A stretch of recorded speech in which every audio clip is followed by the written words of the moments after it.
Kembali lagi bersama channel kita semua. Jika Anda suka, jangan lupa komen, like dan subscribe, juga bila Anda berkenan. Aktifin subtitlenya supaya ada tulisan teksnya. Kita langsung ke ceritanya. Perintah Kaisar Naga. Bab 4907-4909. Setelah mendengar apa yang dikatakan pria bertopeng itu, Dev tidak dapat menahan diri untuk tidak menghela nafas. Tampaknya menemukan Yuki dan Zeke tidak akan semudah itu. Bolehkah kami keluar dari tempat ini sekarang? Dev bertanya pada pria bertopeng. Tentu saja, silakan luangkan waktu. Pria bertopeng itu sangat sopan. Tidak baik bersikap kasar. Meskipun wilayah Dev tidak tinggi, ia memiliki aura 3 ras. Jelas ada orang kuat di belakangnya. Dia mengenal banyak iblis besar, tapi pria bertopeng itu tidak tahu benar atau tidak. Dan ada Methu, yang memiliki tubuh abadi dan berbicara kasar. Jika dia benar-benar membuatnya marah, maka dia akan mendapat masalah besar. Jika kami meninggalkan tempat ini, apakah kami akan berada di wilayah ras iblismu? Jika demikian, bukankah orang akan mengincar kami? Methu bertanya. Meninggalkan tempat ini tidak berarti di wilayah ras iblis. Aku akan mengirimmu kembali ke jalan surga. Mengenai kemana kamu bisa dipindahkan, aku tidak tahu. Pria bertopeng itu berbicara jujur. Baiklah, kirim kami pergi. Methu mengangguk. Pria bertopeng itu mengangkat tangan kanannya lalu melambaikannya ke depan. Wus!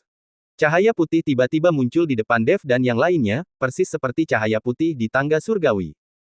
Melihat cahaya putih, Dev dan yang lainnya akhirnya menyadari bahwa mereka dicegat saat dalam perjalanan menuju pencerahan dan langsung dilemparkan ke dalam sangkar. Tampaknya bukanlah hal yang baik bagi para biksu di alam kultivasi yang rendah untuk bermimpi dituntun ke alam surgawi melalui jalan surga. Kalau bicara soal tingkat kultivasi, lebih baik jangan ambil jalan pintas. Setelah Dev dan 2 orang lainnya berjalan ke dalam cahaya putih, mereka tiba-tiba merasa penglihatan mereka kabur, dan bintang-bintang yang tak terhitung jumlahnya melintas di depan mereka. Kali ini, Dev sepenuhnya tersadar, jadi dia bisa melihat dengan jelas bintang-bintang lewat. Pada saat ini, dia seolah berada di galaksi alam semesta. Amazing. Apakah ini yang dirasakan saat menjadi penguasa alam semesta? Dev terkejut. Saat seseorang menjadi penguasa alam semesta, dia dapat menghancurkan dunia sesuka hati, atau bahkan memusnahkan sebagian alam semesta sesuka hati. Pasti itu perasaan yang luar biasa. Tepat ketika Dev masih tenggelam dalam alam semesta dan bintang-bintang, matanya tiba-tiba menjadi gelap. Segera setelah itu, cahaya putih menyala, dan padang rumput luas muncul di depan Dev dan lainnya. Langitnya biru dan padang rumputnya hijau, dan tidak ada sapi atau domba. Jika ada sapi dan domba, Dev mungkin akan keliru mengira bahwa dia telah kembali ke padang rumput dunia sekuler. Tidak ada energi spiritual antara langit dan bumi di sini, dan digantikan oleh energi peri. Meskipun Dev hanya berada di alam transformasi negeri peri tingkat pertama, teknik konsentrasi hatinya juga dapat memurnikan energi peri, jadi tidak berpengaruh apa-apa. Tuan Hu, ketika kita berteleportasi ke sini tadi, apakah kamu melihat galaksi di alam semesta? Dev bertanya. Galaksi alam semesta. Methu dan Ruskov keduanya tercengang. Lalu mereka menggelengkan kepala dan berkata, aku tidak melihat apapun. Semuanya gelap. Apakah kamu melihat alam semesta? Ketika Dev mendengar ini, dia merasa sedikit aneh. Tidak mungkin dia satu-satunya yang bisa melihat galaksi di alam semesta. Aku juga tidak melihatnya, aku hanya bertanya. Dev tidak tahu cara menjelaskannya, jadi dia hanya berkata bahwa dia juga tidak melihatnya.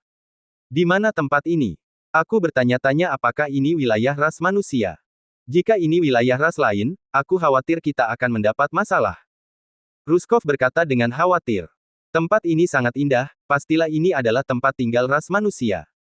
Lihatlah rumputnya, lihatlah langitnya. Selain itu, udara di sini segar dan harum seperti bunga. Benar-benar seperti surga di bumi. Dev sangat menyukai tempat ini. Jika kamu suka, tinggallah di sini dan lihat apakah kamu bisa bertemu dengan beberapa wanita cantik. Methu tertawa. Lupakan saja, ayo kita pergi. Ayo kita cari seseorang untuk bertanya di mana tempat ini. Dev melompat dan terbang di udara. Terbang di surga ini memang jauh lebih nyaman, dan konsumsi energinya pun sangat rendah. Wilayah-wilayah ini tidak dibagi berdasarkan ras. Sebaiknya kalian berhati-hati. Methu terbang ke Dev dan berkata, Master Hu, kamu salah. Kalian berdua yang seharusnya lebih berhati-hati. Apakah kamu lupa bahwa aku memiliki aura 3 ras? Tidak peduli ras atau wilayah mana kita berada, akulah tuannya. Dev tersenyum tipis. Ketika Matthew mendengar ini, dia memutar matanya dan berkata, aku juga tidak takut. Aku memiliki jimat penyembunyian, jadi aku juga bisa berubah menjadi aura ras manapun yang aku inginkan. Ketika Ruskov mendengar ini, wajahnya dipenuhi rasa malu, karena dia tidak punya apa-apa dan tidak punya cara untuk menyembunyikan auranya. Tuan Hu, jika ini bukan wilayah manusia, aku harap jika aku menghadapi bahaya, Tuan Hu dapat memberiku jimat penyembunyian. Ruskov berkata kepada Matthew dengan ekspresi menyanjung di wajahnya. Tentu saja boleh, tapi aku tidak bisa memberikannya secara cuma-cuma. Kamu harus memberiku benda itu sebagai gantinya. Kata Matthew. Apa lagi yang kamu inginkan? Aku sudah dikurung selama ratusan tahun, dan aku tidak punya apapun yang baik lagi. Ambil saja apapun yang kamu suka. Ruskov mengeluarkan tas penyimpanannya dan berkata. Matthew berkata tanpa melihatnya, siapa yang menginginkan barang rongsokanmu? Jika kamu menginginkan jimat penyembunyian, berikan aku seorang wanita sebagai gantinya.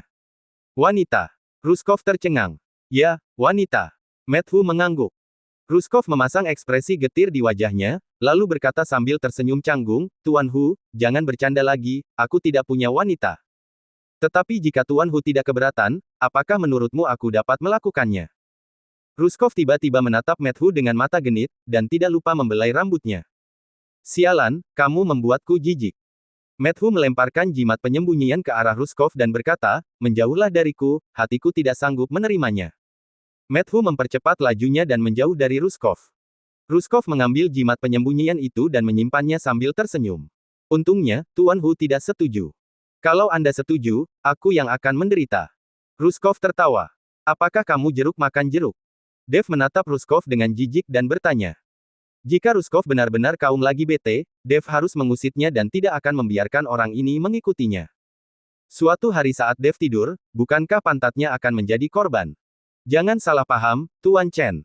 Aku hanya bercanda dengan Tuan Hu. Lihatlah aku sangat maskulin, bagaimana aku bisa menjadi kaum berak lancar? Aku seorang pria di dunia wuksu dengan seorang istri dan anak-anak, tolong jangan salah paham. Ruskov buru-buru menjelaskan, dia benar-benar takut Dev akan meninggalkannya. Jika mereka meninggalkannya sendirian di tempat tak dikenal ini, tidak ada bedanya dengan mereka membiarkannya mati. Baguslah.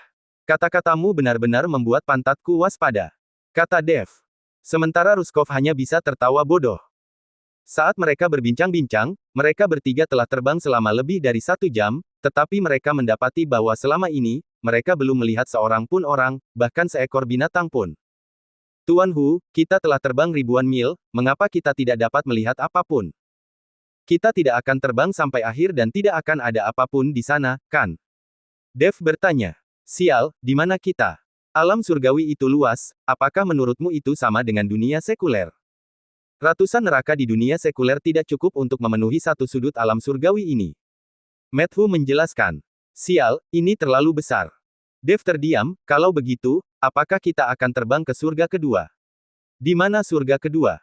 Dengan kekuatanmu, kamu tidak akan bisa mencapai surga kedua. Faktanya, 36 surga itu semuanya berada di ruang yang sama, tetapi dimensi berbeda. Ini tidak seperti menaiki tangga ke surga, satu tingkat demi satu tingkat. Jika kamu ingin memasuki surga kedua, kamu harus mampu melintasi dimensi. Kamu bahkan tidak dapat merasakan ruang surga pertama sekarang, bagaimana kamu bisa pergi ke surga kedua? Matthew tertawa. Bisakah orang-orang di surga kedua mencapai alam surgawi ini? Dev bertanya. Tentu saja bisa. Belum lagi surga kedua, bahkan para dewa suci tertinggi dari surga ke-36 pun bisa datang ke surga pertama. Hanya saja mereka tidak sudi untuk datang. Di mata mereka, kamu bahkan bukan seekor semut. Lalu apa yang akan mereka lakukan di sini? Pikirkan tentang dirimu sendiri, apakah kamu akan pergi ke dunia semut untuk pamer?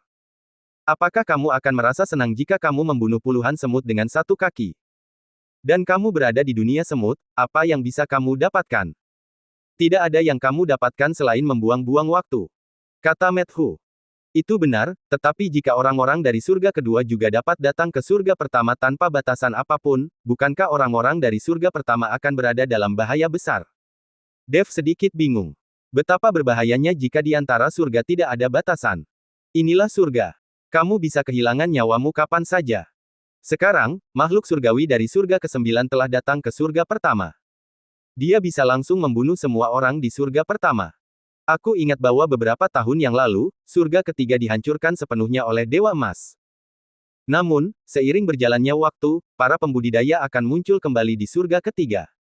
Surga ketiga masih tetap surga ketiga. Setelah kejadian itu, Dewa Emas dihukum oleh jalan surga, dan tampaknya jiwa dan tubuhnya hancur. Surga memiliki aturannya sendiri. Bahkan jika kamu dapat dengan mudah menghancurkan dunia, kamu tidak bisa melakukannya begitu saja. Matthew menjelaskan kepada Dev.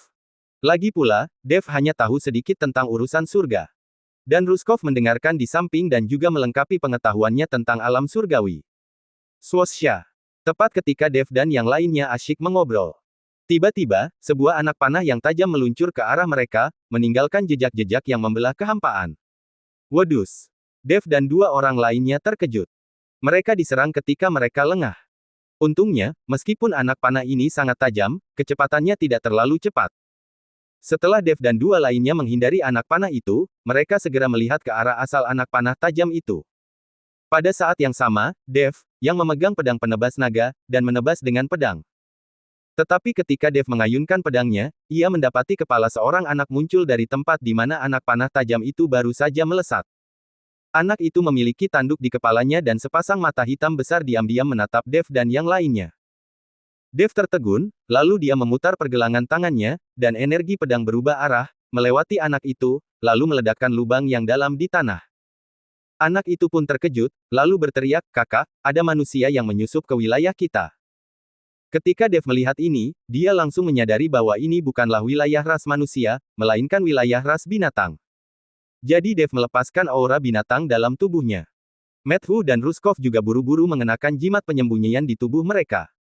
Bersamaan dengan teriakan anak itu, seorang gadis yang tampaknya baru berusia 18 atau 19 tahun datang berlari mendekat. Ketika dia melihat Dev dan dua orang lainnya, dia menamparkan anak itu dan berkata, "Siapa yang menyuruhmu berlarian? Mereka bertiga jelas dari ras kita, tetapi kamu malah mengatakan bahwa mereka berasal dari ras manusia." Aku. Anak itu tampak sedih, tetapi ketika dia melihat ke arah Dev dan kedua orang lainnya, dia memang tidak mendeteksi aura manusia apapun. Ketiga rekan Taois, aku benar-benar minta maaf. Adikku masih muda dan belum terbiasa membedakan aura. Aku benar-benar minta maaf. Gadis itu melangkah maju dan meminta maaf kepada Dev dan lainnya. Tidak masalah, tapi jangan sampai kejadian ini terulang lagi. Baru saja adikmu menyerang secara tiba-tiba. Kalau kami tidak menghindar tepat waktu, kami pasti akan terluka. Dev mengikuti gadis itu dan berkata. Mendengar hal itu, gadis itu menarik kuping anak itu dengan wajah dingin dan berkata, "Dasar anak ceroboh, kenapa kamu tidak minta maaf? Kalau kamu sampai menyakiti orang dari ras yang sama dan ada yang melaporkanmu ke penguasa kota, kita tidak akan bisa masuk ke kota ini." "Maaf, aku tidak bermaksud." Anak itu segera mengikuti Dev dan yang lainnya untuk meminta maaf. Bersambung.